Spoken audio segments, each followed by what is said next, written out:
if you hold anger, guess what comes to you? A lot of very angry people do.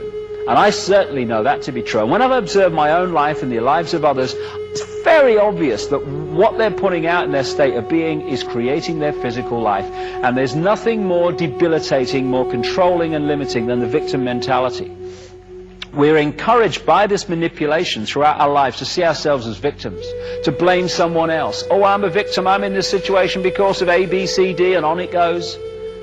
And when we're in that state, we're going to stay in that state, because when you think you're a victim, the victim vibe goes out, the victim circumstance goes in. When you say, hey, I'm not a victim, I'm in control of my life, I've created these circumstances I don't like, therefore I can create circumstances I do. At that point, the victim mentality's gone. Victim circumstances stop being attracted, and suddenly people come into your life who are just the people you need to get you out of the circumstances you don't like. And if you don't realize what's happening, and most of us don't at the time, we say, oh my God, mate, I was so lucky. This fella came into my life at just the right time, this person, I couldn't believe it. Amazing luck. No. You pulled them in because your state of being had changed, and you synced with what you needed to get out of that situation. We are so in control of our destiny, it's unbelievable. And yet billions are persuaded they're not, and therefore they create a very different reality. So if we're in fear, we can attract a reflection of fear. But when we emit love, we create a very different energy, therefore we create a very different reality. It's just a choice. Everything is just a choice. I keep hearing people say, oh, I had no choice, mate. I had to do it. We never have no choice. We have choices we'd like to make, choices we'd rather not make, but we never have no choice. It's a cop-out.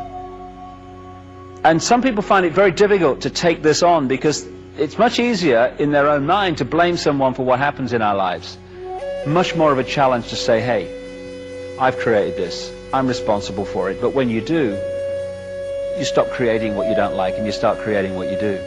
And this love connection is the key to removing this manipulation and taking humanity onto another level of existence, another level of consciousness, which is what's happening to so many people in this period we're going through now. There's been some tremendous science that's going on over the last few years and is going on now. Open-minded science, which is challenging this tunnel vision that official science has to keep us from what's really going on. One excellent place of this research is called the HeartMath Institute in America. And what they've shown, and people like Greg Braden in his videos and a book called Awakening to Zero Point, which I would recommend, have been looking at and communicating, is this scientific confirmation that what I'm talking about here is not some airy-fairy concept, but is actually scientifically provable, as well as from our own experience. What they've shown, for instance, is if you put an empty jar with electrons in it, when you put a piece of DNA in it, that energy forms itself in the jar to the DNA form. When you take the DNA out, the energy still holds that DNA form. In other words, when we're walking through our lives in the supermarket or whatever, oh my goodness me, the price of fish this week. When we're doing all that stuff, we're actually resonating and changing the energy field around us in relation to our state of being. So you don't have to be kind of in front of a camera talking about this stuff. You can do it in your everyday life. If you go out with an open heart and love in your heart, you will be changing the energy field to that resonance of love wherever you go. Insignificant, ordinary. There's not an ordinary man, woman, blade of grass, breath of air, insect, anything, anywhere in creation. But there are billions on this planet who think they are, so they live ordinary lives. Just because they think they're ordinary. They are the extraordinary. They are genius waiting to happen. It's just a choice. It's just a thought. Another thing that's been established by this open-minded scientific research is that fear, because everything's about wavelengths and resonating energy to various frequencies, fear is a long, slow wavelength. And as the wavelength of fear passes through the DNA, it does not activate these various antennae which connect us to the bigger world, the bigger cosmic mind. But the wavelength of love is very quick, a very short wavelength, and therefore as it passes through us, it's activating these antennae all the time and connecting us to the outer world. Now this is interesting from many points of view, not least this. Everything relates to everything else the more you talk. The reason, or one key reason, why the imposition of fear and the manipulation of fear has been imposed upon the human race all these thousands of years since this control began is because it comes from a level of knowledge that understands how these things work.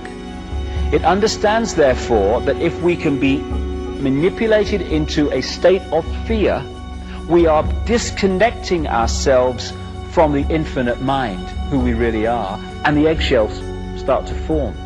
When we open ourselves to love and this heart vortex opens, we start to reconnect with all that exists and all we really are. So the pressure has been to keep us in fear and to keep us in conflict, i.e. fear. And also it's been understood that because we create our own reality by our state of being, our imagination of ourselves, it's been understood that if through outside influences, manipulations, propaganda, etc., our imagination of ourselves can be manipulated to be ordinary man and woman in the street, I've got no power, then through this process, our imagination of self, I am ordinary and powerless, will create a physical experience of being ordinary and powerless. So therefore, billions of people on this planet are being manipulated through this process of indoctrination to create a lifetime of ordinary, powerless existence, when if this changes, it's all gone. For me, what we call soul, the highest expression of ourselves, is pure love. I don't care who you are, what your background is, what you've done. I don't care if you're Henry Kissinger or George Bush or David Rockefeller or the Queen of England or any of these guys that have been manipulating the world and still are.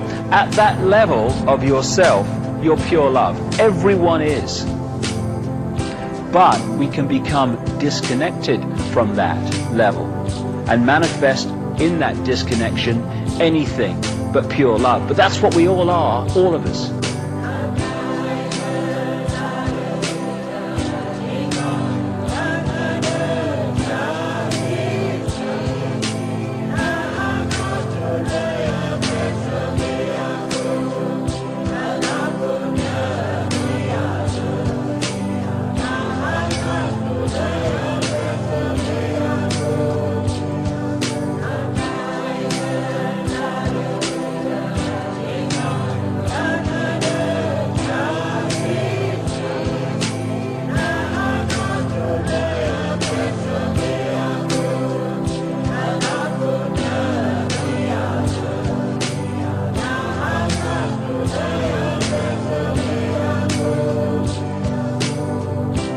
There is a road in the hearts of all of us, hidden and seldom traveled, which leads to an unknown, secret place. We are taught to believe that the Great Spirit sees and hears everything, and that He never forgets, that hereafter He will give every man his spirit according to his deserts. O Great Spirit, whose voice I hear in the winds, and whose breath gives life to all the world, hear me. I am small and weak. I need your strength and wisdom. Let me walk in beauty and make my eyes ever behold the red and purple sunset.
We live forever.